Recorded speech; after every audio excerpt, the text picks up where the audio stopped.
सरबराह पाक बहरिया एडमिरल नवीद अशरफ का बहरीन का दौरा। एडमिरल नवीद अशरफ की आला सिविल और फौजी क़यादत से मुलाकातें। नेवल चीफ की मुमलिकत बहरीन के बादशाह हम्माद बिन ईसा अल खलीफा से भी तफसीली मुलाकात। दिफाई ताउन मजबूत और तारीखी ताल्लुकात मुस्तहकम करने पर तबादला ख्याल। ISPR के मुताबिक नेवल चीफ ने बहरीन के वली अहद, वजीर आज़म और डेप्यूटी सुप्रीम कमांडर से भी मुलाकातें की।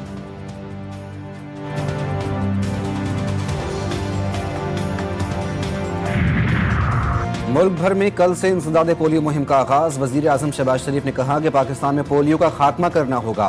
वालिदैन ताउन करें। पोलियो के खिलाफ जंग में ताउन पर बैनुल अक़वामी शराकतदारों के शुक्रगुजार हैं। सऊदी अरब, बिल गेट्स फाउंडेशन और WHO का ताउन काबिल सताइश है।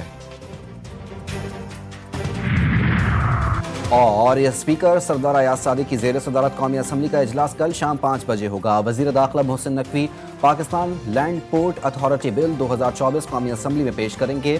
मुल्क भर में इंटरनेट की सुस्त रफ्तार पर तवज्जो दिलाओ नोटिस पेश किया जाएगा। फरमानी के हवाले से मैंने तो ऐलान नहीं किया, वैसे ये पार्टी की तरफ से खान साहब ने ही किया था ऐलान, और खान साहब का जो भी हुक्म है जाहिर बात है हमने उसको उसी स्पिरिट के साथ जो है आगे इम्प्लीमेंट करना होता है, लेकिन उसके ऊपर क्लैरिटी अभी तक नहीं आई है।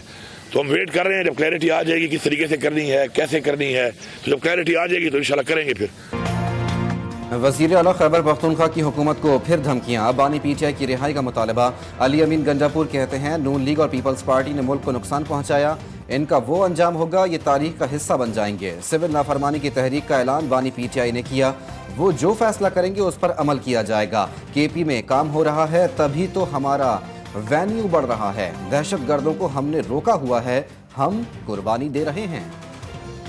जो बड़के मारने का सिलसिला, धमकियां देने का सिलसिला, इल्ज़ाम लगाने का सिलसिला ये आज से जारी नहीं है। इनके लीडर का भी यही वतीरा था कि 2014 से ये काम शुरू हुआ। इनका मसला ये है कि ये लोगों को तशद्दुद पे उकसाते हैं और उसके बाद ये दौड़ लगा जाते हैं।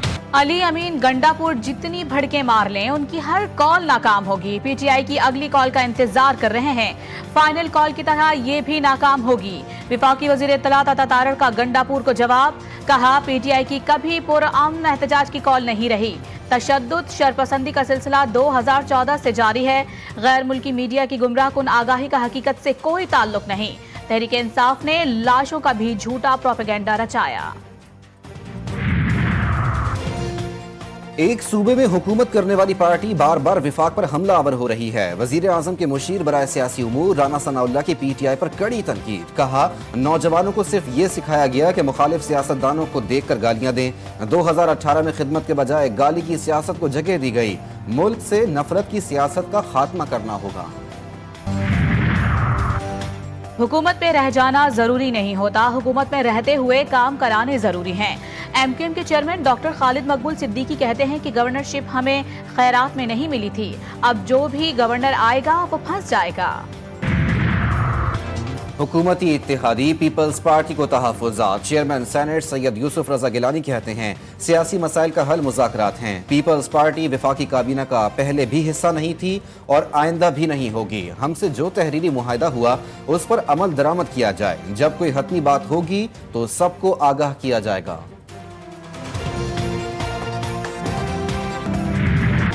बेहतर मुस्तकबिल की तलाश मौत बन गई। रोजगार के लिए गैर कानूनी तरीके से बाहर जाने की कोशिश में मुतादिद पाकिस्तानी समंदर बुर्द यूनानी जजीरे के करीब कश्ती डूब गई। 5 अफराद जाँ बहक, 39 को बचा लिया गया। मुतादिद ताहाल लापता। वाक़े की इंक्वायरी के लिए एडिशनल सेक्रेटरी दाखिला की सरबराही में कमेटी बना दी गई। यूनानी जजीरे पर कश्ती हादसा, वज़ीर आज़म शहबाज शरीफ मुतहर्रिक। यूनान में पाकिस्तानी सिफारत खाने में हंगामी सूरत हाल से निपटने के लिए खुसूसी सेल कायम। बचने वाले अफराद के अहले खाना की सहूलत के लिए हेल्प डेस्क बना दी गई। तर्जुमान दफ्तर खारिजा का कहना है कि हादसे में अब तक 47 पाकिस्तानियों को रेस्क्यू कर लिया गया। पाकिस्तानी एम्बेसी यूनान कोस्ट गार्ड्स के साथ राबते में है। यूनान में कश्ती उलटने का वाकया, सदर आसिफ जरदारी, वजीर आजम और वफाकी वजीर दाखिला का अफसोस का इजहार।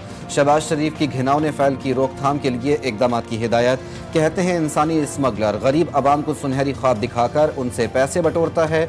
मोहसिन नकवी कहते हैं इंसानी स्मगलिंग नाकाबिल बर्दाश्त जुर्म, माफिया कई घर उजाड़ चुका।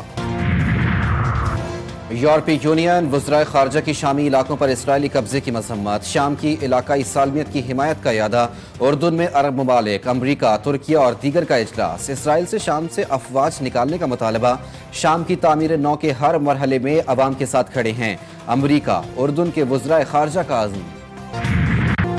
شام بھی صہیونی ریاست کا نشانہ، دمشق میں 4th ڈویژن کے ہیڈ کوارٹر اور قریبی علاقوں میں بمباری، شامی ریڈار سسٹم اور فوجی اسلحہ ڈپو تباہ۔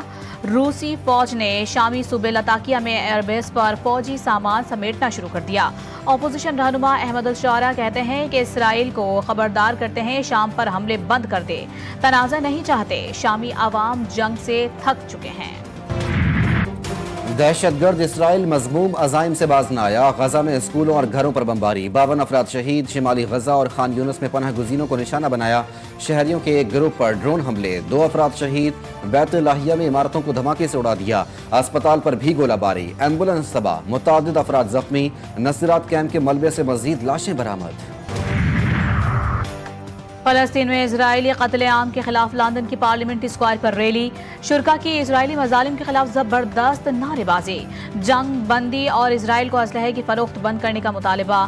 مظاہرین کا کہنا تھا کہ اسرائیل کے اقدامات کے سبب مشرق وسطی کا امن تباہ ہو گیا۔ فلسطین اور لبنان کے بعد شام پر بھی بمباری سے کشیدگی مسلسل بڑھ رہی ہے۔ کرغزستان میں ٹریفک حادثہ، 2 پاکستانی طلبہ جاں بحق، 3 زخمی، ایک کی حالت تشویشناک۔ بشکیک میں پاکستانی سفارت خانہ میتیں وطن بھجوانے کے لیے اقدامات کر رہا ہے۔